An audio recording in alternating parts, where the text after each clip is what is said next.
आठगड़ मुंडली रास्ता छतापुर निकट में बस ट्रक मुहांमुही धक्का 30 रु अधिक आहत 10 जन गुरुतर होता जमापड़ी। समस्त आहत को आठगड़ मेडिकल रे भर्ती करा जायछि। घटनास्थल में आठगड़ पुलिस और आठगड़ अग्निशम विभाग कर्मचारी पहुंची उद्धार करिसेंति। तेबे बस टी आठगड़ कटक अभिमुखे जाउथबा बेले दुर्घटना होइतला। समस्त आहत शमसरपुर पंचायत होइतिबा सूचना मिली।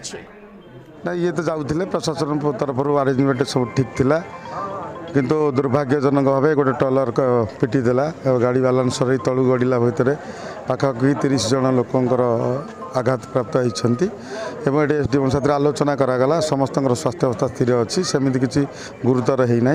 आयुष्मान योजना जो मीटिंग होता जाऊल बालीजात्रा तो बस ओभरटेक करके आसला जे ट्रक बस काल बाड़ेदेला। आयुष्मान कार्ड जो जाऊँ मीटिंग के सामना सामनी ट्रक बाड़ेदेला बस को गाड़ी तो सेटा आम जाऊँ ओभरटेक थिला गाड़ी माड़ होला तो मेंचुड़ हो।